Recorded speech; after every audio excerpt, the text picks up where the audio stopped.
Bismillahirrahmanirrahim. Assalamualaikum warahmatullahi wabarakatuh. Alhamdulillahilladzi ja'alana muslimin wa gharasa fi qulubina al-iman fa asbahna mu'minin wa amarna bil ibadati linakuna minal muttaqin. Fa subhanalladzi khalaqana ahsana taqwim nahmaduhu hamdan syakirin hamdan na'imin kama 'allamana an nahmadah. Nusalli wa nusallimu ala afdalil anbiya'i wal mursalin nabiyyina Muhammadin wa ala alihi wa sahbihi wa ummatihi ila yaumiddin, amma ba'd. Fa ya ibadallah, usi nafsi wa iyyakum bitaqwallahi faqad fazal muttaqun fala tamutunna illa wa antum muslimun. Hadirin sekalian, saudara-saudariku, kita awali dengan bersyukur pada Allah Subhanahu wa taala. Di antara sekian hamba Allah yang masih hidup di muka bumi sampai saat ini, kita yang masih diperkenankan beriman kepada Allah Subhanahu wa taala. Dan bersyukur di antara sekian hamba yang masih beriman, kita yang masih mendapat kesempatan untuk beribadah, menunaikan salat zuhur berjamaah di ruangan yang insyaallah baik ini. Kita bermohon pada Allah semoga salat kita diterima oleh Allah Subhanahu wa taala.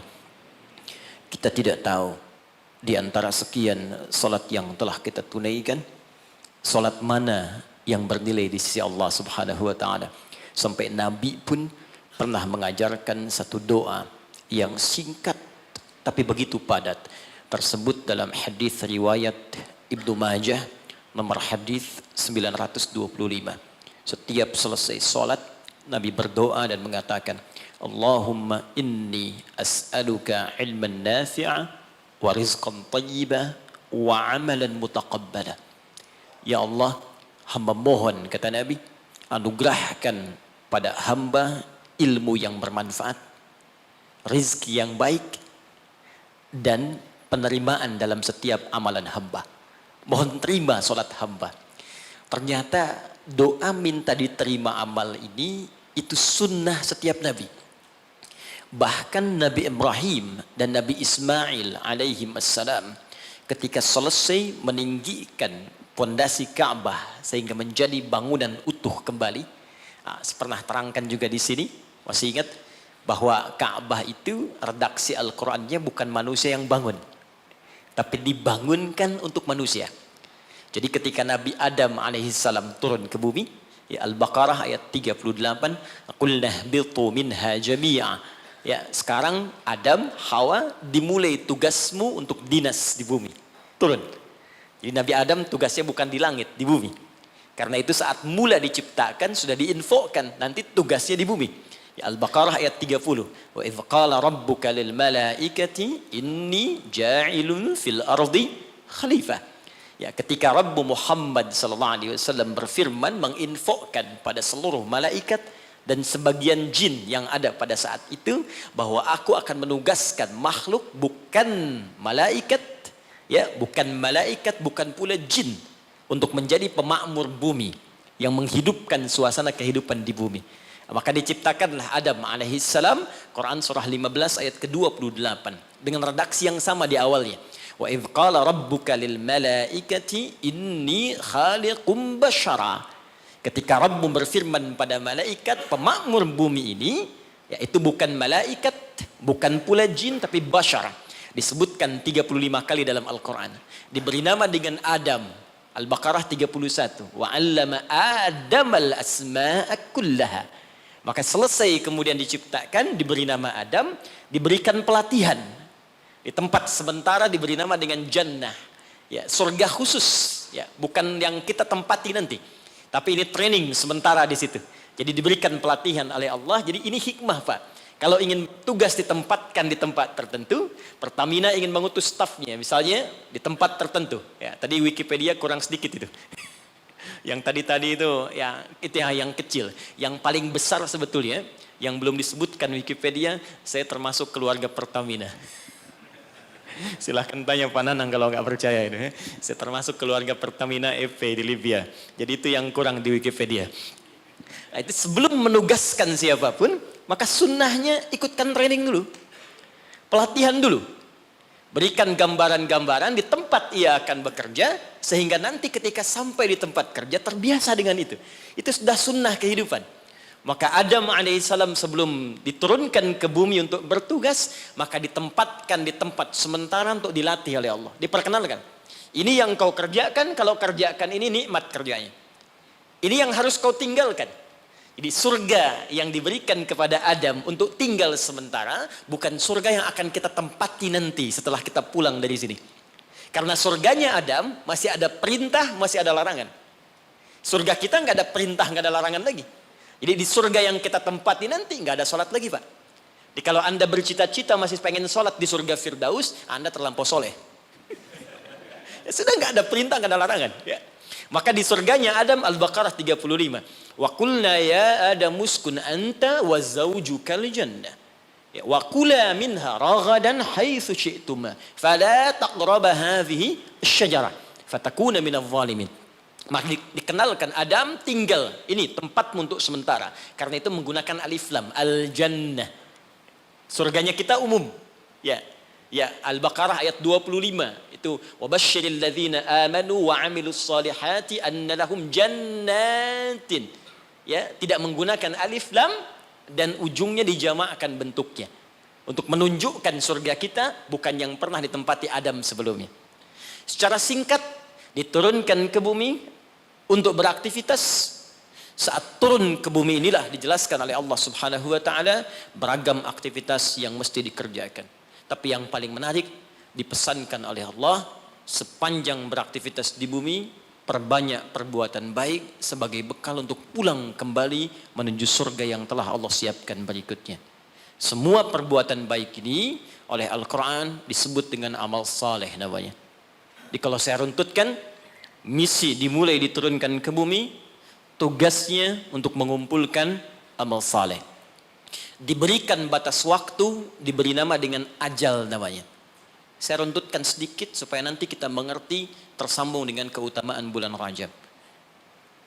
Kalau saya turunkan gini, Pak. Ini tentang hidup kita. Jangan-jangan sudah puluhan tahun hidup, tapi kita belum tahu apa yang kita kerjakan dalam hidup ini. Saya khawatir, jangan-jangan kita sibuk, pada akhirnya kita pulang. Gak ada yang gak pulang, Pak.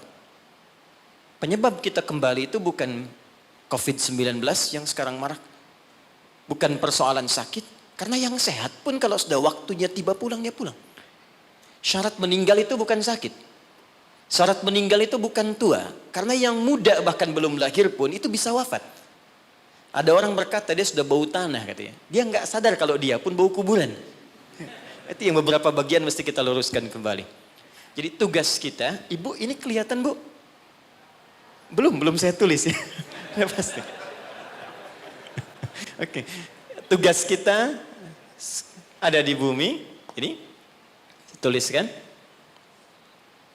Kemudian di bumi kita diperintahkan mengumpulkan perbuatan baik, disebut dengan amal saleh. Di poinnya. Amal saleh ini dibagi pada dua bagian. Ada yang sifatnya ritual untuk menunjuk hubungan kita dengan pencipta Allah Subhanahu wa taala. Disebut oleh para ulama untuk memudahkan dengan hablum minallah. Hablum itu garis tali. Minallah yang terhubung ke Allah. Ada amal soleh kita yang terhubung garisnya kepada Allah Subhanahu wa taala. Ini kata Allah diwajibkan kepada kita untuk mengerjakan perbuatan yang pertama ini pun feedbacknya kembali ke kita. Contoh misal, kita ambil sholat. Contoh pertama, sholat hubungan kita langsung dengan Allah Subhanahu wa taala. Saat kita mengerjakan sholat pun kata Allah, manfaatnya bukan untuk saya, kata Allah. Kembali lagi pada kita. Karena itu ketika Anda bertanya, kenapa saya mesti sholat ya Allah? Diperdengarkan 5 kali dalam sehari. Supaya kita paham betul bahwa manfaat sholat kembali pada diri kita lagi. Coba, dalam sehari bukankah kita mendengar kalimat yang disampaikan oleh seorang muadzin? Ya, apa artinya? Adzan? Adzan apa artinya? Sebetulnya bukan panggilan asal kata adzan itu, asalnya telinga. Azan itu asalnya telinga, jamaknya udhun. Jamak dari udhun itu azan. Kenapa azan disebut dengan azan? Karena ini satu-satunya lafaz di muka bumi yang pasti akan selalu terdengar oleh orang yang masih punya pendengaran di telinganya. Dan ini satu lafaz satu-satunya di bumi yang tidak pernah berhenti 24 jam. Silahkan Anda cek kalau tidak percaya. Ya, karena itu waktunya setiap tempat pasti selalu berbeda. Jakarta selesai, Bekasi azan. Bekasi selesai, Cikarang azan. Cikarang selesai, Karawang azan. Sampai semua berputar. Ya, dulu saya tinggal di Tripoli, Mesir selesai azan, Libya azan. Selesai Libya, Tunisia azan. Tunisia selesai, Aljazair azan. Maroko, sampai terus nyebrang. Ternyata 24 jam nggak pernah berhenti. Dan dahsyatnya, itu dibagi di setiap waktu beraktivitas. Bangun tidur pertama, subuh. Subuh selesai, muncul siang, zuhur. Selesai masuk sore asar. Selesai pembuka ke malam maghrib. Muncul malamnya isya. Sampai tidur kita isya ke subuh lagi 5 waktu dibagi diperdengarkan kalimat itu. Ketika muncul kalimat hayya 'alas shalah, Allahu akbar, hablum minallah. Apa bentuk ibadahnya? Hayya 'alas shalah, tunaikan salat. Anda bertanya kenapa mesti salat? Kata Allah lewat suara muadzin, hayya 'alal falah. Supaya engkau sukses. Supaya engkau bahagia. Jadi falah itu bukan sekedar bahagia. Saya pernah terangkan di sini, kalau Anda buka kamus bahasa Arab Inggris, maka falah itu diterjemahkan dengan success and happiness. Jadi di salat itu Pak, Bu, saya tekankan setiap saya kesini, saya selalu ulang-ulang kalimat ini. Di dalam salat itu, baik gerakannya, juga bacaannya, itu terkandung ajaran-ajaran, hikmah-hikmah, dan rahasia-rahasia bimbingan menuju kesuksesan dan kebahagiaan dalam hidup. Di gerakannya bukan gerakan asal-asalan. Makanya Nabi ketat mengatakan, kata Nabi, "Shallu kama ra'aitumuni usalli." Salatlah kalian persis seperti melihat saya salat. Ada seorang bernama Khalid bin Rafi Az-Zuraiqi. Kisah ini ada di hadis Muslim, nomor hadis 319. Ya, riwayat sahabat Abu Hurairah radhiyallahu taala anhu. Ini ada seorang bernama Khalid bin Rafi Az-Zuraiqi di zaman Nabi.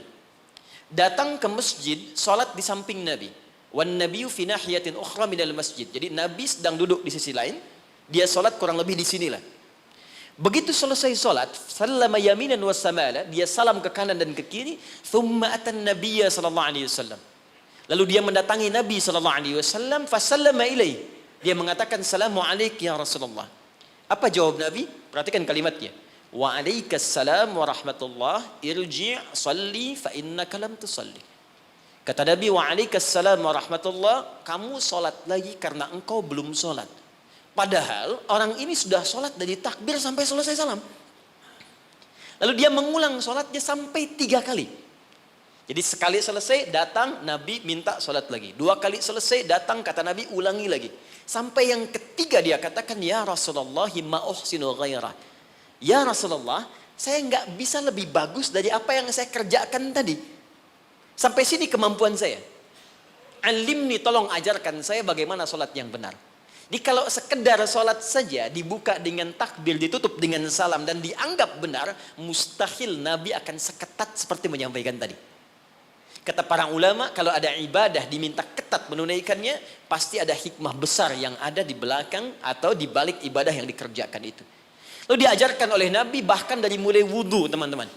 Kata Nabi, asbighul wudu. Kata para ulama, ini menunjukkan orang ini bukan cuma dari berdirinya yang keliru, dari wudunya pun ada yang salah.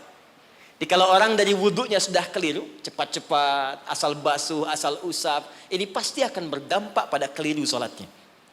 Tapi pertanyaannya, ada apa di balik sholat itu?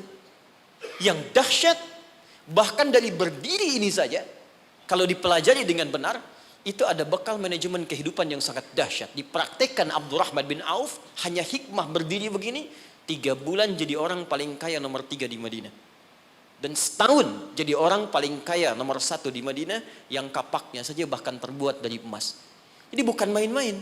Rukuknya ada hikmahnya, sujud ada maknanya, terlebih bacaannya. Karena itu ketika Allah menyebutkan perintah sholat dalam Al-Quran, ada sindiran yang halus tapi tajam. Kata Allah, akan ada orang sholat nanti bahkan tidak mengerti apa yang ia ucapkan dan ia lakukan dalam sholatnya. Jadi bagaimana kita bisa khusyuk dalam sholat kalau yang kita baca pun tak kita pahami? Nah, apa manfaat di balik itu? Ada kesuksesan di situ. Ada kebahagiaan, falah. Nanti kalau saya turunkan lebih panjang lagi. Tapi singkatnya, ketika kita diminta ibadah pun kepada Allah, hasilnya dikembalikan kepada kita. Jadi kalau orang dengar suara adzan, tahu bahwa sholat itu kunci kebahagiaan, mustahil ada orang yang malas untuk menunaikan sholat. Bukankah pemilik kebahagiaan Allah? Bukankah yang punya rizki Allah? Bukankah yang punya kedudukan Allah? Qulillahumma malikal mulki tu'til mulka man syaa' wa tanzi'ul mulka mimman. Katakan Muhammad pada hamba-hambaku. Katakan Muhammad pada semua umatmu, aku yang punya kedudukan.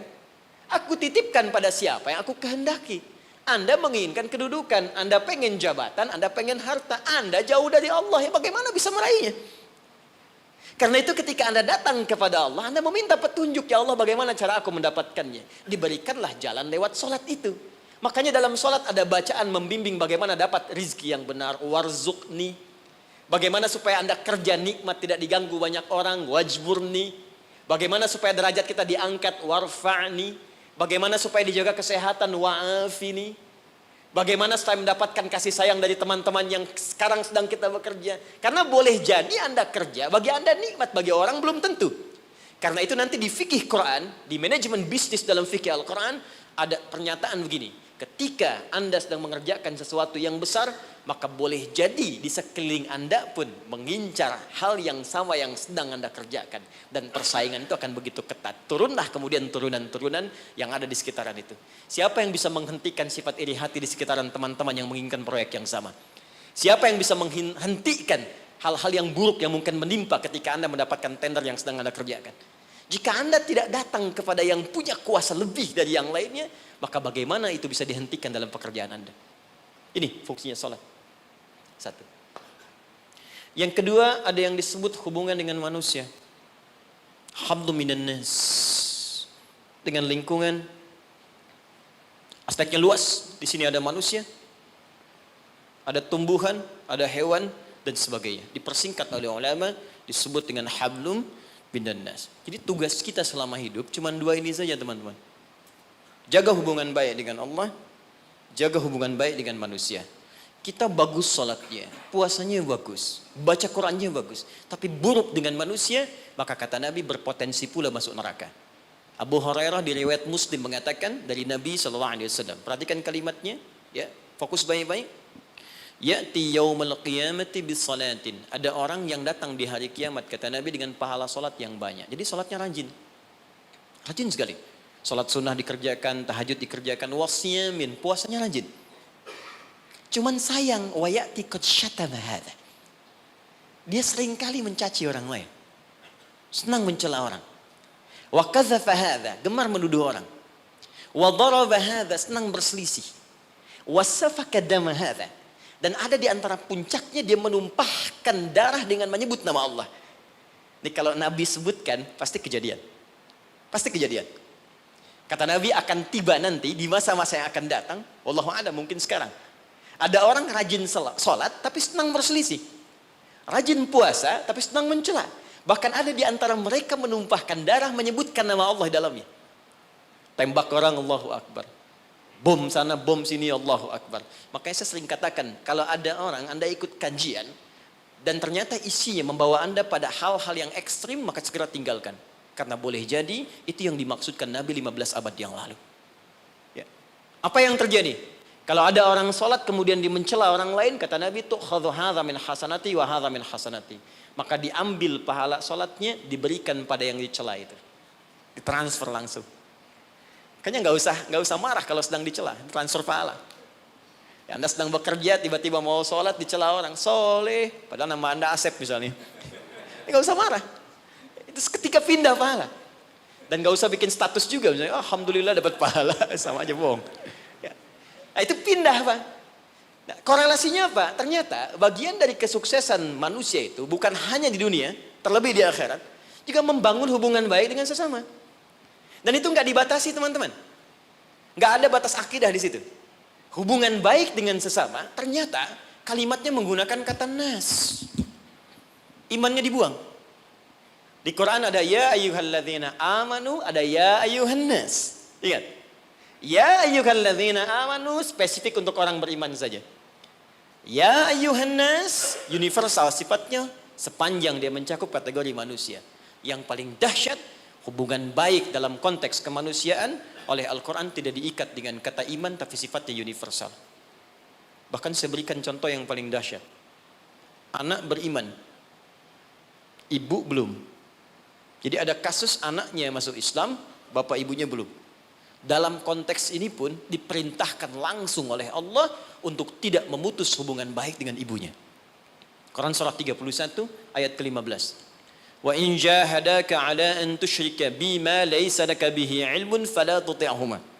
Kata Allah, kalau nanti kamu menjalani kehidupan sedang ibadah, ibumu, ayahmu memaksa engkau untuk balik kepada kepercayaan semula, silahkan tolak dengan cara yang lembut.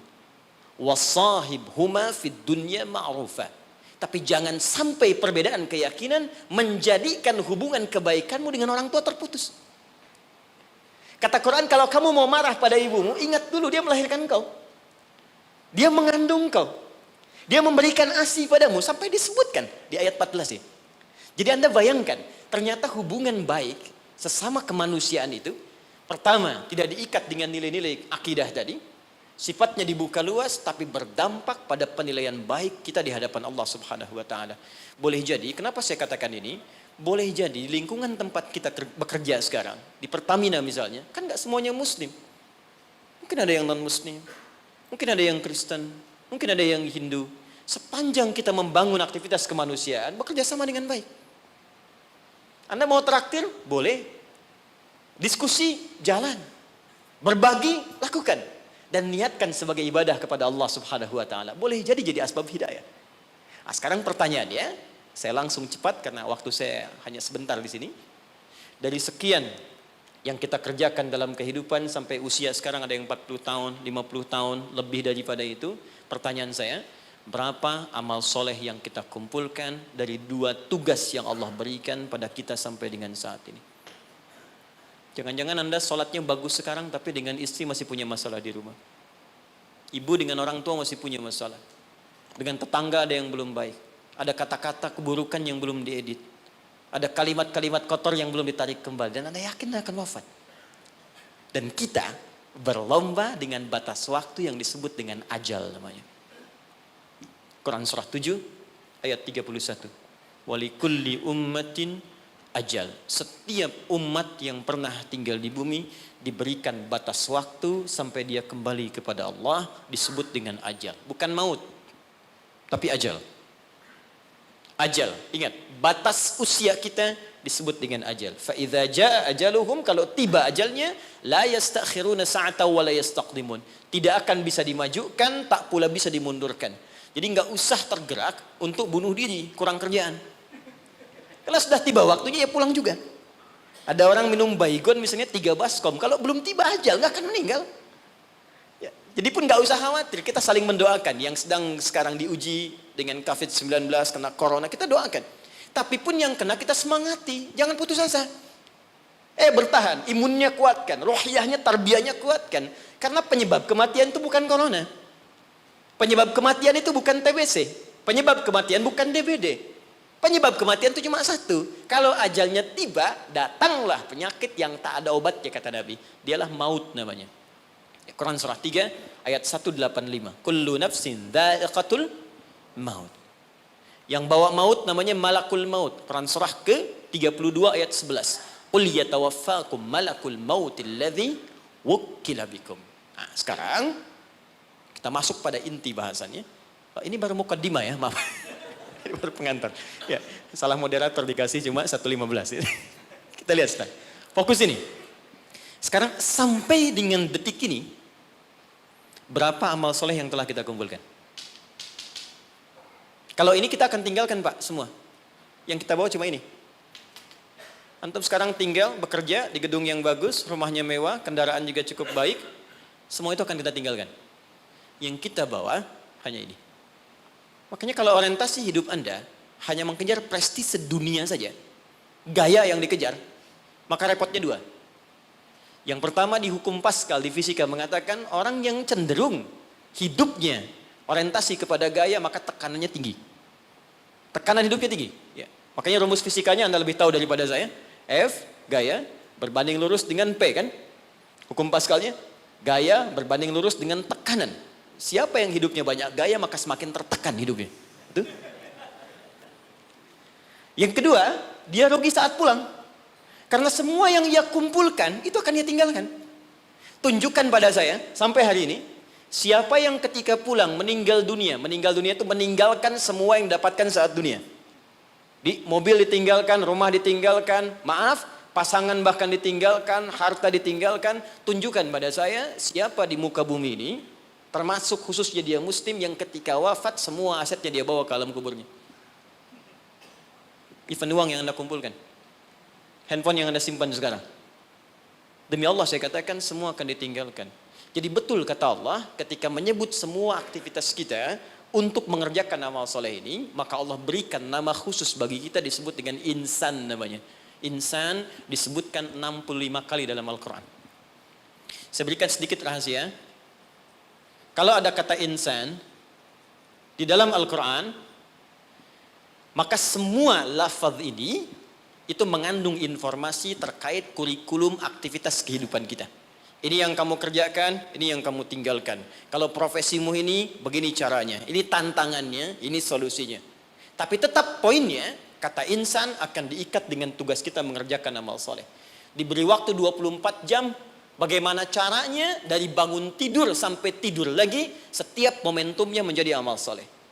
Waktu, momentum yang diberikan untuk beraktivitas dalam bahasa Arab disebut dengan asr namanya. Asrun. Jadi ada waktun, ada asrun, itu beda. Kalau waktun itu masih umum. Waktu. Tapi kalau asrun sudah jadi momentum. Waktu yang diberikan untuk diisi beraktivitas. Sekarang temukan kata asrun, temukan kata insan, temukan kata amal soleh dalam Al-Quran. Ternyata digabungkan dalam satu surah 103. Wal asr. Demi waktu yang aku berikan pada setiap manusia untuk diisi dan beraktivitas di dalamnya. Sekarang perhatikan. Innal insan. Sungguh, perhatikan cara menerjemahkannya. Setiap manusia yang beraktivitas untuk mengisi waktu ini lafi khusr. Berpotensi ada yang mengalami kerugian. Kata Allah, aku berikan modal 24 jam, Anda diberikan modal 24 juta dolar untuk beraktivitas, cari minyak nih, cari ini, cari ini. Tapi ketika Anda diberikan modalnya nggak balik. Ada yang balik cuma 1 juta, ada yang balik 2 juta, ada yang rugi sama sekali, ada yang harus bayar denda, ada yang macam-macam. Nah, sekarang Allah kasih modal kita 24 jam, gunakan beraktivitas kata Allah insan. Cuma sayang, aku berikan 24 jam, ada yang rugi. Kecuali orang-orang yang keluar dari kerugian itu, dialah orang yang aktivitasnya mengikuti hal yang telah aku tunjukkan ini. Illalladzina amanu, kecuali semua orang yang, alladzina disebutkan 1080 kali dalam Al-Quran. Mencakup laki-laki, perempuan, tua, muda, kecil, besar, tanpa batas. Artinya kata Allah, semua manusia tanpa kecuali akan keluar dari frame kerugian ini jika dia mengerjakan hal berikut. Illalladzina amanu wa amilus salihat. Jika yang ia kerjakan selama hidupnya menjadi baik di hadapan Allah. Makannya saleh, kerjanya saleh. Maaf, jalannya saleh, tidurnya saleh 24 jam. Ya. Nah, sekarang kita evaluasi dulu sebentar, mohon izin, tahan baik-baik. Saya pernah terangkan pada Anda, karena kita perlu mengumpulkan amal saleh, makanya dari ujung kepala sampai ujung kaki semua lengkap petunjuk di Al-Quran. Apa yang harus dikerjakan oleh mata, telinga, lisan sampai ke ujung kaki. Sekarang kita ambil usia rata-rata kita saat ini. Kita ukur dulu sebentar sebelum kita kenal apa yang menjadi keutamaan bulan Rajab. Ukur sebentar. Saya tanya, rata-rata usia berapa nih? 40 boleh ya? Ke atas. Kita ambil tengahnya misal, 40. Ya. Dari 40 ini, Ada penelitian kecil-kecilan menunjukkan aktivitas manusia itu setengahnya, walaupun tidak semuanya, pada umumnya setengah dari usia manusia itu digunakan untuk tidur. Jadi kalau ada orang 40 tahun, umumnya setengahnya dipakai tidur. Dari bayi, tumbuh, kecil, istirahat, malamnya tidur lagi, sampai dewasa, sampai ketiduran, di kantor kadang ketiduran, di musola favorit ya untuk istirahat, sampai di bis macam-macam, ini setengah usia. Berarti setengahnya lagi itu digunakan untuk aktivitas yang produktif. Makannya, minumnya, bercandanya, kadang-kadang ada berselisihnya, macam-macam, sholatnya di sini. Saya tanya sebentar, jadi 20 tahun ini yang sudah jadi amal soleh, jadi ibadah, kira-kira berapa tahun? Gak usah terlalu pesimis ya, kita ambil setengahnya, 10 tahun misal. 10 misalnya. Apakah setiap amal kita disebut soleh oleh Allah? Bukankah Nabi tadi berdoa, ya Allah tolong terima amalku. Jadi selevel Nabi saja ketika berdoa, minta diterima amalnya. Nabi Ibrahim, Nabi Ismail tadi di awal bangun meninggikan bangunan Ka'bah, minta diterima oleh Allah. Ya, Al-Baqarah ayat ke 127. Minta diterima oleh Allah. Ya, taqabbal minna innaka antas samiul alim. Ya Allah tolong terima.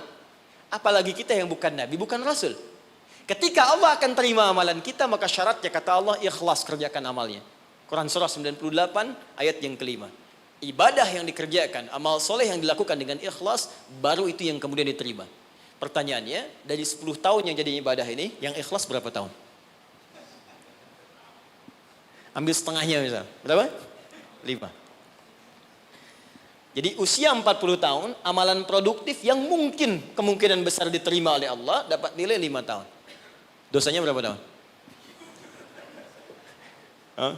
Prasangka buruk di pikiran, mata yang salah lihat, telinga yang salah dengar, kaki salah melangkah. Hari ini aja, berapa dosa mata yang dikumpulkan? Siapa yang tidak punya dosa boleh angkat tangan. Saya langsung pulang. Dosa sedikit. Agak banyak. Banyak. Tuh, saking banyaknya kita nggak bisa ngangkat kan? Nah, sekarang balik. Siapa yang pengen masuk surga Firdaus? Angkat tangan. Luar biasa. Kan? Terjadi keanehan kan? Dosa, Allahu Akbar. Amalan dikit, cita-cita banyak. Dia hukum ekonomi dipakai. Modal sedikit-dikitnya keuntungan paling banyak. Dia. Nah, sekarang kita inginkan tingkat surga yang paling tinggi, surga Firdaus bersama Rasulullah. Tapi tahu kemampuannya cuma sedikit. Betul, ini lebih daripada Arab di zaman Nabi. Ada orang Arab di hadis Muslim, nomor hadis yang ke-14, jilid yang pertama. Jadi ada orang Arab Badu datang pada Nabi begini. Dia ngerti tentang keadaan dirinya. Ya Rasulullah, alimni amalan basitan yudkhilnil jannah. Ya Rasulullah, ajarkan padaku amalan ringan-ringan aja. Yang penting bisa masuk surga. Yang penting ke surga katanya. Ya. Ini cerdas nih ya, modal dikit keuntungan pengen banyak kan. Dia pokoknya surga aja, dia tahu surga yang kelas biasa pun pasti luar biasa. Ya, nggak apa-apa nggak masuk Firdaus, surga Aden nggak apa-apa. Yang penting masuk surga, ajarkan padaku dikit-dikit aja. Maka apa kata Nabi? Cukupkan kerjakan yang wajib saja. Iktafi bil faraid, jadi fardu aja nggak perlu sholat sunnah. Ramadan, tunggu puasa Ramadan aja nggak perlu puasa sunnah. Tapi kamu jangan maksiat. Kalau pengen nambah, kerjakan kata Nabi, antatawwa, kecuali yang sunnah kamu pengen tambah. Kerjakan yang fardu, jangan maksiat, boleh nggak kerjakan sunnah pun masuk surga kamu. Fantalaqo, pergi orang itu lantas mengatakan pada Nabi, ya Rasulullah, aku komitmen kerjakan yang wajib, aku nggak akan kerjakan yang sunnah, dan aku jaga diri untuk tidak berbuat maksiat. Pergi orang itu, fantalaqo, hadis sahih. Ketika dia pergi, komentar Nabi, aflaha in sadaqa au dakhalal jannah. Kalau benar dengan komitmennya, masuk surga dia. Cuman yang perlu kita catat, dia tinggalnya di padang pasir. Di padang pasir mau maksiat apa? Kelihatan unta, itu pun jarang-jarang. Kadal gurun, yang dilihat cuma pasir. Unta nggak pakai baju ya memang begitu. Ya, kadal seksi ya memang nggak pakai pakaian. Dan nggak dosa. Sekarang kita tinggal di kota, tinggal di Jakarta, videoton kelihatan tiap hari. Maksiat nampak depan mata, kedengaran di telinga, langkah pun kita nggak teratur. Terus pengen berlaku hal yang sama. Terus kita bandingkan lagi, dia mengukur diri, keadaan saya begini, yang penting dapat surga. Anda tahu dosa banyak, pengennya Firdaus. Lantas bagaimana kita meraihnya? Tapi rahmat Allah mengalahkan kadar logika manusia. Yang kadang-kadang ingin semua dijangkau rasional dalam hidupnya. Perhatikan rahmat Allah diturunkan. Diturunkanlah waktu-waktu yang istimewa, tempat-tempat yang istimewa, ada waktu, ada tempat, ada momentum yang istimewa yang diturunkan oleh Allah untuk mewujudkan harapan yang kita inginkan itu. Dengan turunnya waktu itu bisa menutup di antara keutamaannya dosa-dosa yang pernah dikumpulkan dalam masa kita hidup sampai di momentum yang kita rasakan. Jadi kalau kita kumpulkan dosanya cukup banyak, kita kerjakan amalan di waktu yang spesial itu, maka seketika dosa bisa digugurkan oleh Allah Subhanahu wa taala. Ada sifatnya waktu, ada tempat, ada peristiwa atau momentum. Di antara waktu yang mulia itu, yang saat Anda kerjakan amalannya bisa menggugurkan dosa, bahkan bisa merubah perilaku kita jadi lebih baik, adalah bulan Rajab. Saya ulangi, adalah bulan Rajab. Saking pentingnya bulan Rajab ini, Allah sampai menurunkan satu ayat untuk menyandingkan keutamaannya dengan bulan-bulan haram yang lain, serta Nabi sampai meminta kita untuk meningkatkan ibadah, dan bukan sekedar meminta, tapi Nabi sendiri meningkatkan ibadah di bulan ini sebagai pembuka kebaikan di bulan-bulan yang lainnya. Apa di antara keutamaannya? Ini yang coba saya urutkan dalam sisa waktu 10 menit ke depan. Dan apa yang bisa kita raih ketika kita mengerjakan itu. Oke. 1. Rajab adalah pembuka semua bulan kebaikan. Saya tanya sebentar. Di antara sekian bulan, 1 tahun 12 bulan itu, ada bulan yang paling baik, namanya bulan apa? Ramadan. Di situ ada puasa. Setelah itu ada apa? Yang kita dapat Idul Fitri di situ? Syawal, bahkan ada puasa. Apa lagi? Dzulhijjah, ya, ada Idul Adha di situ, Dzulhijjah. Kalau kita lihat hadisnya, bulan ke-11 pun Dzulqa'dah, bulan bagus, disebut bulan haram, Dzulqa'dah. Sebelum Ramadan, itu bulan yang sangat digemari oleh Nabi. Sampai Nabi banyak puasa di bulan itu. Yaitu Sya'ban. 1, 2, 3, 4, 5. Ada dari 12 bulan, ada 5 bulan yang sangat istimewa, sifatnya berurutan. Sya'ban 8, 9 Ramadan, 10 Syawal, Dzulqa'dah yang ke-11, Dzulhijjah yang ke-12. Pembukanya, pintunya, Rajab. Enggak mungkin bisa ke Sya'ban kecuali masuk Rajab dulu. Enggak mungkin dapat Ramadan kecuali Rajab dulu. Karena itulah Nabi bahkan pernah mengatakan dalam beberapa kesempatan, diteruskan sampai kepada kita, hati-hati, amalan-amalan ini. Bahkan ada ulama yang mengatakan, kalaupun kita enggak dapat Ramadan, minimal Rajabnya dapat. Karena itu pintunya. Dan kita enggak tahu, tadi saya mau ke sini Pak, di jalan itu, saya dengar informasi, ada orang yang sudah pesan tiket dan paket lengkap untuk umrah di bulan Ramadan. Ya, jadi jauh-jauh hari pesan karena tahu akan padat situasinya. Lalu tahu apa yang terjadi? Ternyata harap-harap ingin ke Ramadan, masuk bulan Rajab, wafat semua orang itu. Semuanya. Ini sangat menarik ini. Baru tadi saya di jalan, ya dapat informasi, ada seorang syekh dari Timur Tengah, dia ceramah, ada sekelompok orang berharap-harap dapat kemudian berangkat di Ramadan, tiba-tiba wafat dia di bulan Rajab. Sampai ulama ini mengatakan, kalau tak dapat Ramadannya, karena kita nggak tahu kapan pulang, minimal Rajabnya. Maka apa yang kita lakukan di bulan Rajab ini, seperti Nabi pernah contohkan kepada kita. Maka mulai dengan kalimat yang pertama, turun Quran surah 9 ayat ke-36. Saking pentingnya bulan ini, ada ulama mengatakan karena bulannya penting dan istimewa, maka setiap muslim mesti mengetahui keistimewaannya. Saya khawatir begitu bulan ini berhenti, kita kehilangan keistimewaannya. Maka keutamaan yang pertama ada di Quran surah ke-9 ayat ke-36. Saya agak cepat. Inna iddatasy syuhuri 'indallahi 12 syahran fi kitabillah. Kata Allah, jumlah bilangan bulan setahun ada 12. Yauma khalaqas samawati wal ard. Sejak diciptakan langit dan bumi aku telah tetapkan setahun 12 bulan. Minha arba'atun hurum. Dari 12 itu ada 4 yang spesial. Disebut bulan hurum. Ingat teman-teman, ada haram, ada muharram, ada al-muharram, ada muhrim, ada mahram, ada hurum. Itu beda. Haram, hukum. Larangan mengerjakan sesuatu. Apa hukumnya mabuk? Haram. Ingat, apa hukumnya mencuri? Haram. Hukumnya korupsi? Haram. Karena itu orang beriman gak mungkin korupsi. Awas, hati-hati. Awas, pegawai Pertamina yang beriman gak mungkin mencuri. Gak mungkin nyogok. Gak mungkin korupsi. Hati-hati, haram. Perbuatannya disebut muharram. Mabuk itu muharram. Hukumnya haram. Jelas?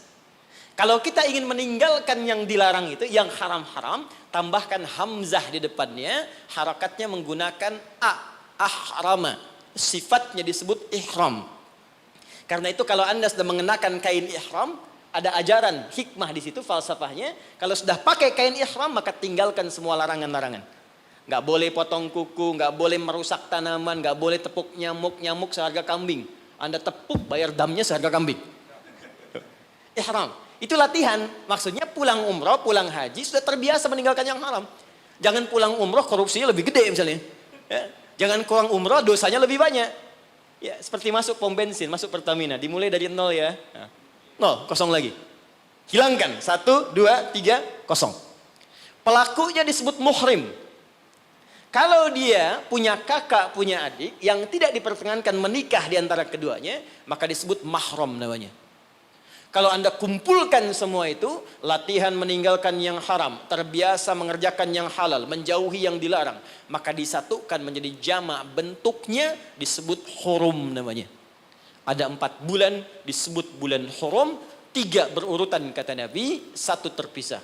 Yang 3 itu Dzulqa'dah 11, Dzulhijjah 12, Al-Muharram bulan pertama, yang keempat namanya Rajab. Dan kita sekarang ada di bulan ini. Siapa yang masih ingat sekarang tanggal berapa? Sekarang tanggal 17 Rajab 1441 Hijrah. Kita sekarang ada di bulan spesial ini. Amalan pertama, apa yang harus kita kerjakan di bulan ini? Teruskan ayatnya. Dzalikad dinul qayyim fala tazlimu fihinna anfusakum. Orang yang agamanya benar, yang Islamnya baik kata Allah, maka dia akan memanfaatkan Rajab dengan mengerjakan amalan yang pertama. Apa itu? Fala tazlimu fihinna anfusakum. Mulai banyak evaluasi diri supaya tidak berbuat zalim, minimal berlatih di bulan ini. Amalan pertama, introspeksi diri.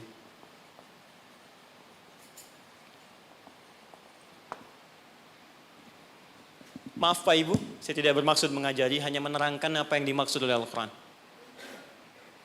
Zalim, fala tazlimu, jangan zalim. Zalim itu menempatkan sesuatu bukan pada tempatnya. Ada gelas, ada gayung. Gelas untuk nampung air minum, gayung nampung air mandi. Anda minum pakai gayung, mandi pakai gelas. Zalim namanya. Nah sekarang, anfus jamak dari nafas tubuh kita. Ya ini anfus itu jamak dari nafas nih kita. Dari ujung kepala sampai ujung kaki. Setiap tubuh ini sudah diterangkan oleh Allah fungsinya. Misal, mata fungsinya melihat yang baik. Quran surah ke-24 ayat 30. 31 untuk perempuan. Lisan untuk bicara yang baik-baik. Quran surah 49 ayat 11 sampai 12. Sampai kaki, sampai ke ujung kaki. Melangkah pada yang baik. Quran surah misal ke-25 ayat 69. Ya, baik, semuanya sudah diatur. Dari ujung kepala sampai ujung kaki. Kalau Anda gunakan setiap anggota tubuh di luar hal yang Allah telah tetapkan, berarti zalim sifatnya. Contoh, mata tadi melihat yang baik-baik. Sekarang mata dipakai melihat yang tidak baik. Berarti mata berbuat zalim dalam kehidupan. Saya tanya sampai dengan siang hari ini, berapa kali mata digunakan untuk melihat yang tak baik? Mungkin dari mata ini ada dorongan untuk berbuat yang tak baik. Itu sebabnya yang menjadikan keluar dari masjid kadang-kadang ada sepatu hilang, sendal hilang. Apa yang pertama melihat? Mata terdorong kemudian kepada nafsu. Baik, sampai ke ujung kaki, berapa kali berbuat yang keliru. Itu mungkin yang menghambat kesuksesan yang dikerjakan saat ini. Karena lisan dengan teman jadi nggak akrab. Karena pendengaran yang keliru muncul fitnah. Karena melangkah pada yang tidak benar muncul hal yang menjadikan perselisihan. Berapa banyak yang kita harus evaluasi. Maka yang pertama, ini masih ada waktu? Masih, sampai jam berapa ini? Ini Pananang kalau rakyatnya sudah begini nggak ada pilihan nih. Baik, tahan baik-baik. Ini terakhir bagiannya. Maka kalau kita sadar ada yang berbuat yang tidak baik, maka saya berikan gambaran singkat bagaimana cara memperbaikinya. Sekarang lihat sini. Teman-teman masih ingat nggak pemilik rezeki siapa? Allah. Yang punya kedudukan siapa? Allah. Yang punya kebijakan siapa? Allah. Sekarang kita bekerja kan supaya Allah kasih pada kita kan? Nah, sekarang kata Allah, kerjakan ini, jangan lakukan ini. Lalu Anda mengerjakan yang dilarang oleh Allah. Dan berharap mendapatkan apa yang akan diberikan oleh Allah. Maka mustahil. Sekarang gak usah bicara tentang Allah lah. Anda ingin dapat sesuatu. Tapi dengan orangnya punya hubungan buruk. Kan mustahil bisa dapat yang diinginkan. Anda mau datang ke si B. Tapi Anda tidak punya hubungan baik dengan si B. Apa yang tidak diinginkan si B, Anda kerjakan. Mustahil Anda dapatkan. Sekarang karena itu Nabi ilustrasikan begini. Kalau ada orang yang dalam hidupnya sering menyalahi perintah Allah dalam kehidupan, bukan hanya hablum minallah, tapi juga hablum minannas. Karena hukum kehidupan dunia nanti diikat oleh hukum dunia. Akhirat diikat dengan kaidah akhirat. Jadi kalau Anda ingin kaya, ya Allah, kaya itu dunia. Maka hukum dunia diturunkan. Kerja itu hukum dunia. Jujur hukum dunia. Maaf, punya attitude yang baik hukum dunia. Membangun hubungan baik dengan sesama pun hukum dunia. Maka dari itu, maaf, sekalipun Anda punya hubungan yang tidak baik, bukan dengan muslim, dengan non-muslim misalnya punya perilaku buruk yang tidak diperkenankan oleh syariat. Anda bohong pada non-muslim, Anda misalnya zalim pada non-muslim, berlaku juga, jangan harap karir Anda sukses. Sama persis. Ya, sekarang perhatikan baik-baik. Kalau ada orang berbuat maksiat kepada Allah, melanggar dua ketentuan tadi, maka kata Nabi, naqtas sauda, diberikanlah kemudian di atas katup hatinya noda-noda hitam. Semakin banyak dikumpulkan, semakin menutup seperti ini. Kalau sudah menutup begini, banyak maksiatnya, banyak salahnya, banyak kurangnya, bukan hanya pada Allah tapi juga hubungan dengan manusia, maka anna yustajabu lidzalik. Bukan Allah enggak mau kabulkan doanya, tapi mental setiap diminta. Perhatikan. Masuk minta, diturunkan, balik. Diturunkan, balik. Diturunkan, balik. Setiap dimintakan. Nabi pernah mengisahkan seorang thumma dzakara rajulan yutilus safara asy'atha aghbara. Ada orang datang berkelana pengen berdoa kepada Allah menempuh perjalanan panjang. Doa yang dikerjakan saat perjalanan panjang cepat dikabulkan 2 kali lipat dari yang biasa. Kemudian menyebut nama Allah al-asmaul husna. Doa yang dibuka dengan al-asmaul husna cepat dikabulkan. Yang ketiga dia mengangkat tangan. Doa yang dilakukan dengan mengangkat tangan cepat dikabulkan dibandingkan dengan yang diam. 3 amalan dia kerjakan 6 kali seharusnya lebih cepat dikabulkan. Tapi apa komentar Nabi pada saat itu? Anna yustajabu lidzalik. Bagaimana doanya bisa dikabulkan? Jadi begitu dia minta dengan keadaan itu, mental lagi. Apa penyebabnya? Maaf. Mat'amu haram. Karena dia cari kerja dengan cara yang haram. Mashrabu haram, minumannya haram. Malbasu haram, pakaiannya haram. Wa ghudhiya biharamin, dan perilakunya haram. Ya, tidak cukup kita bisa mendapatkan kelancaran dalam usaha dengan sekedar sholat. Sholat memberikan keberkahan, kemudahan, kelancaran. Kalau hubungan dengan manusianya buruk, juga sama akan menghambat. Dengan ibu Anda kurang baik, dengan ayah Anda kurang baik, dengan istri, dengan suami kurang baik, itu mungkin bisa menghambat kepada karir pekerjaan Anda. Apalagi kalaupun ini baik, dengan suami baik, istri baik, tetangga baik, tapi kalau dengan Allah tidak baik, maka ada sesuatu yang tidak mudah kita dapatkan dalam kehidupan. Terakhir, bagaimana cara berintrospeksi di bulan ini? Maka diturunkanlah oleh Nabi cara-cara berintrospeksi dengan 3 pendekatan utama. Ada 3 lafadznya, ini saya ajarkan yang paling ringan saja. Kalau terkait dengan dosa-dosa keseharian, maka lakukan zikir Nabi Adam. Quran surah ke-7 ayat 23. Saya yakin kita hafal. Rabbana zalamna anfusana wa illam taghfir lana wa tarhamna lanakunanna minal khasirin. Bacakan itu minimal setelah selesai kita salat. Astaghfirullah, astaghfirullah, astaghfirullah. Allahumma antas salam, minkas salam, tabarakta ya dzal jalali wal ikram. Perbanyak zikir tadi. Rabbana zalamna anfusana wa illam taghfir lana wa tarhamna lanakunanna minal khasirin. Tapi mohon sekali, ketika Anda bacakan zikir ini, jangan sekedar diucapkan di lisan. Bayangkan Anda punya persoalan apa dalam kehidupan. Jadi ketika Anda bacakan, mata Anda zalim, rasakan kezaliman itu. Ketika dengan orang tua tak bagus, bayangkan perbuatan buruk yang sedang Anda kerjakan. Begitu Anda bacakan, air mata Anda menetes, seketika ampunan Allah akan diturunkan kepada kita. Dan gugur perbuatan buruk yang pernah kita lakukan. 2, ini cepat, ada dosa yang terkait dengan aktivitas pekerjaan yang sedang kita lakukan. Kenal Nabi Yunus? Bagus. Nabi Yunus itu kan berdakwah. Bekerja, beraktivitas. Cuma sayang dalam pekerjaan itu tantangannya begitu tinggi. Nanti ada, lain kali kalau ngaji, kesini lagi, jangan ngambil yang jauh-jauh ya. Yang Anda butuhkan aja. Ya, ini kan teman-teman ada di dunia pekerjaan. Kenapa Anda nggak mengeluarkan fikih bisnis dalam Al-Quran? Manajemen misalnya bisnis dalam Al-Quran. Tentang pekerjaan, itu aja yang dibahas. Itu lebih terasa nanti apa yang kita butuhkan, itu yang kita dapatkan. Ada di Quran cara misalnya memudahkan kita mendapatkan kemudahan dalam pekerjaan, tantangannya apa saja, ini yang terjadi kalau Anda bisnis begini, ini yang mungkin terjadi pada orang, penyakit ini yang muncul dari ria untuk diri yang meraih kesuksesan, dari yang iri hati, yang dengki, mengobatinya bagaimana, ada semua. Nah, Nabi Yunus salah satu tipikal yang dicontohkan oleh Allah, sedang beraktivitas, bekerja, dapat tantangan tidak biasa. Ingat ini ya, kalau tantangannya begitu tinggi, maka lawannya sepadan. Di balik itu Allah ingin menganugerahkan anugerah yang tidak biasa. Karena ujian berat tidak akan diberikan pada orang kecil. Jadi kalau Pertamina misalnya sedang menghadapi ini sesuatu yang besar, tantangan besar, artinya di balik itu ada anugerah besar yang akan dihadapkan kepada Anda. Karena itu ingat baik-baik. Dalam konteks ini Al-Quran mengatakan hanya orang-orang besar yang bisa melewati itu. Kadang-kadang di situ akan kelihatan. Orang yang cuma malas numpang kerja saja akan terlihat. Orang yang butuh tantangan, dia akan dihadapkan pada kesuksesan. Secara singkat, dakwah diusir, masuk ke kapal sampai dilemparkan ke lautan.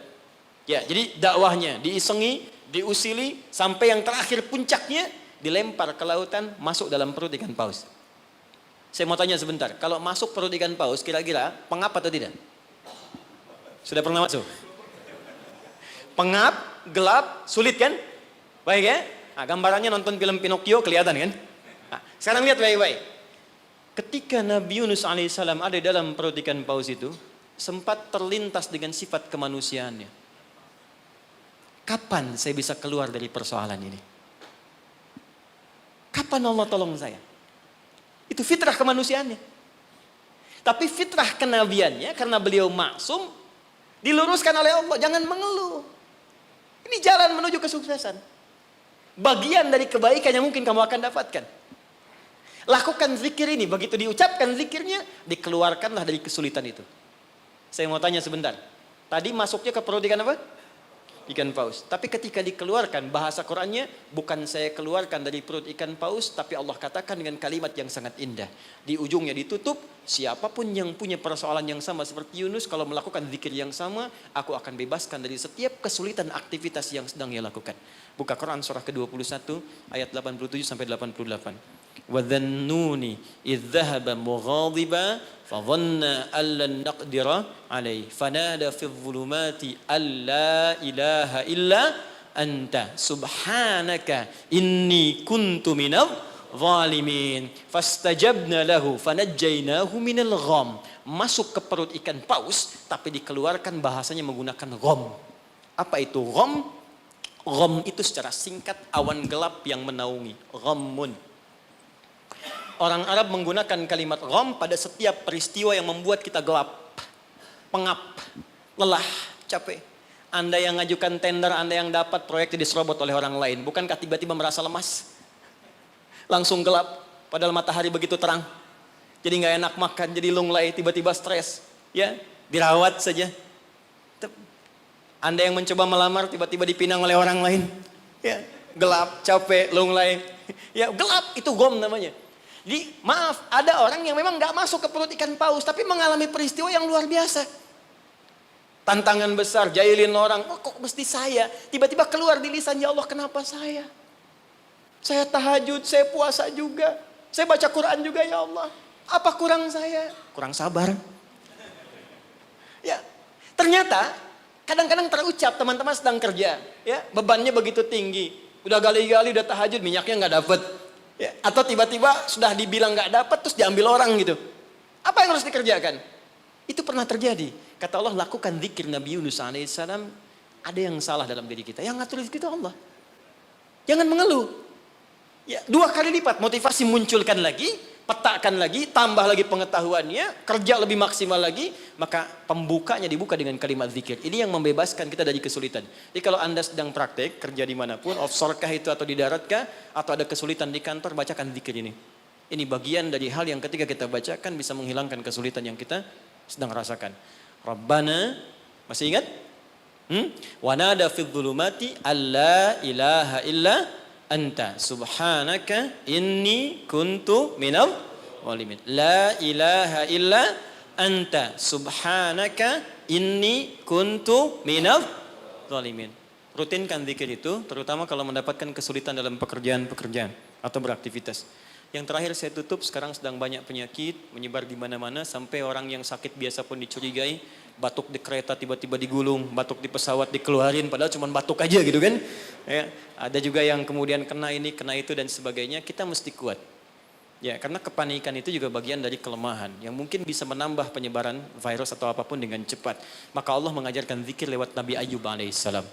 Kalau kita bisa kerjakan ini, maka Allah akan berikan kekuatan lebih dibanding yang lain-lainnya. Zikirnya ditemukan di Quran surah ke-21 ayat 83 sampai dengan 84. Wa ayyuba idznada rabbahu anni massaniyadurru wa anta arhamur rahimin. Saya ajarkan zikir ini tidak main-main.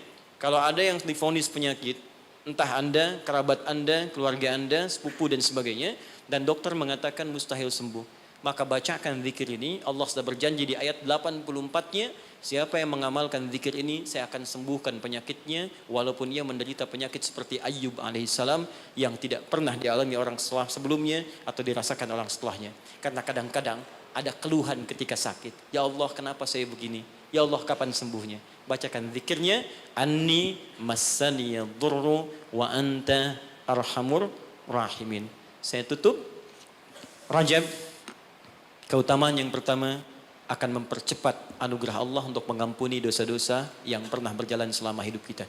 Maka isi bulan ini dengan istighfar.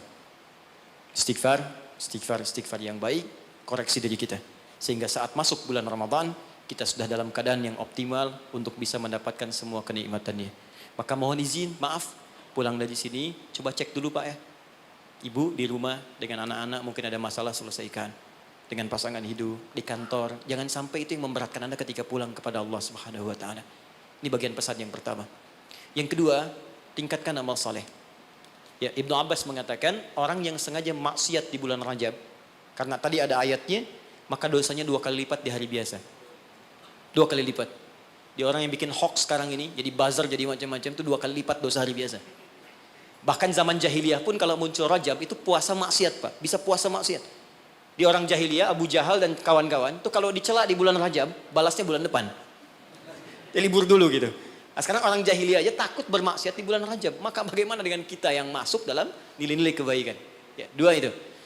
Sama persis dengan orang yang berbuat baik, pahalanya 2 kali lipat di hari biasa. Itu nasnya ada tersambung pada Ibnu Abbas radhiyallahu taala anhuma. Dari sini Nabi menganjurkan kita kemudian mengistimewakan bulan ini dengan meningkatkan amal soleh. Saya tutup, ada satu amalan yang kalau Anda kerjakan bisa menggabungkan keseluruhan yang tadi. Amal itu disebut dengan puasa namanya. Saya ulang, amal itu disebut dengan puasa. Sebab orang puasa akan otomatis meningkatkan amal soleh yang lain. Orang puasa, sholat sunnah dikejar. Jangankan yang fardu. Anda nggak puasa, belum tentu sholat sunnah. Tapi kalau sedang puasa, jangankan fardu. Ketinggalan sunnah Anda bisa gelisah. Lihat Ramadan. Ibu-ibu berani naruh sajadah bertarung saat maghrib. Bukan untuk isya, untuk tarawih. Himpan sajadah saf paling depan. Ya, padahal tarawih hukumnya sunnah kan? Nah, jadi sunnah itu dikejar. Nggak ada yang minta, dicari-cari. Anda Ramadan cari yatim. Yatim, fakir, macam. Kenapa? Sedang puasa. Yang kedua, puasa bisa menghambat maksiat. Nggak ada orang demi Allah saya katakan, koruptor kalau puasa, nggak korupsi dulu. Ya, pencuri nggak nyuri dulu. Puasa. Karena psikologi orang puasa nggak mau berbuat maksiat, takut batal puasanya. Orang pemarah pun semarah-marahnya sedang puasa bisa berhenti marah. Buka jam 6 kurang 5 diprovokasi. Dia diam aja. Istrinya nanya, "Papa nggak marah?" Ntar habis buka. Dia tahan. Nah, jadi tolong hidupkan bulan ini. Yuk kita mulai. Jangan coba dulu pelan-pelan ya. Jangan langsung tinggi-tinggi. Sehari dulu puasa. Sekarang Kamis, tunggu Senin. Karena kalau orang banyak puasa, kita puasanya akan lebih ringan. Ya, nanti kalau sudah Senin istirahat dulu, Kamis puasa lagi. Ya supaya terbiasa. Nanti saat Ramadan kita sudah lebih sempurna. Tapi hati-hati karena bulan ini istimewa, dulu banyak orang abai tentang bulan ini sehingga ada orang-orang yang tidak mengerti, berbuatlah dengan membuat hadis-hadis palsu. Ya, siapa yang puasa sehari bulan Rajab akan dapat begini. Siapa yang sholat pertama bulan Rajab diampuni semua dosanya. Pernah dengar hadis itu? Hadis itu palsu. Bahkan saking palsunya, di kitab hadis palsu pun tidak ditemukan. Saking palsunya. Tapi ada salah persepsi di masyarakat. Apa salah persepsinya? Dikira Rajab nggak ada keutamaannya karena yang diketengahkan hadis palsu, hadis palsu. Akhirnya orang malas puasa, orang malas sholat malam. Padahal yang sahih ada. Jadi kalau ada yang sahih, kenapa menggunakan yang palsu? Jadi kalau Anda ingin sholat malam, sholat saja. Tahajud namanya. Silakan tahajud, perbanyak malam, tingkatkan ketaatan. Siangnya silakan puasa, gunakan yang sahihnya. Mudah-mudahan dosa kita diampuni oleh Allah Subhanahu Wa Taala. Tidak cukup dengan amin, ya koreksi diri dulu, kemudian perbaiki. Dan terakhir, saya ingin berdoa untuk kita semua. Mudah-mudahan doa kita dikabulkan oleh Allah, dimudahkan pekerjaan kita. Sebelum kita berdoa, saya ingin memberikan pesan. Bangsa kita bangsa besar. Negara kita negara hebat. Sumber daya kita banyak. Banyak yang ingin mendapatkan Indonesia, bahkan ingin lahir di Indonesia. Dan kita beruntung berada di sini. Maka saya ingin mengajak kepada teman-teman semuanya, ayo makmurkan negeri kita. Cintai negara kita, cintai bangsa kita. Saya pun selalu mengatakan keluar dimanapun saya pergi, dunia-dunia yang saya kunjungi, saya katakan saya sangat mencintai negara saya. Bangsa saya, dan saya ajak teman-teman di luar untuk kembali bangun bangsa kita. Dan sekarang yang dibutuhkan oleh bangsa kita adalah orang-orang baik. Yang pintar sudah banyak, tapi tidak cukup mengangkat kehebatan negeri kita dengan pintar saja. Maka saya berpesan pada Anda semua, diri saya pribadi, jadi orang baik. Jadi karyawan yang baik, jadi abdi masyarakat yang baik, dan jadi hamba yang baik. Insya Allah dengan menjadi baik, suami baik, istri baik, pekerja baik, cukup dengan kebaikan itu akan mendatangkan rahmat dan keberkahan bagi kita semua insya Allah. Mari kita mulai dengan doa. Mudah-mudahan doa ini menjadi awal untuk melangkah pada lebih baik di hadapan Allah Subhanahu Wa Taala. Allahumma taqabbal minna innaka antas sami'ul alim. Wa tub alaina innaka antat tawwabur rahim. Allahumma 'allimna ma yanfa'una. Allahumma 'allimna ma jahilna. Ya Allah, mohon ajarkan pada kami pengetahuan yang baik yang mengentaskan ketidaktahuan kami. Allahumma ya Allah, wafiqna bima ta'allamna bihi na'mala bih. Ya Allah, berikan kami kekuatan untuk mengamalkan apa yang telah kami pelajari dan kami pahami. Rabbana la tada' lana fi maqamina hadha wa fi kulli maqamin dhanban illa ghafartah. Ya Allah, jika ada pendosa hadir di ruangan ini, jangan biarkan dia meninggalkan tempat ini kecuali Engkau telah ampuni segala dosa-dosanya. Wala hamman illa farajtah. Jika ada yang tengah gelisah di tempat ini, maka mohon tenangkan keadaan hatinya sebelum ia meninggalkan ruangan ini. Allahumma wala maridan illa syafaitah. Jika ada di antara kami yang tengah Engkau uji dengan penyakit seberat apapun, maka mohon angkat penyakitnya dan sembuhkan keadaan dirinya. Allahumma wala asiran illa yassartah. Ya Allah, jika ada yang ditimpa kesulitan di tempat ini, baik di keluarganya, di pekerjaannya, dalam kehidupan sosialnya, maka mohon dengan keikhlasan amalannya, angkat, hilangkan ya Allah segala kesulitannya.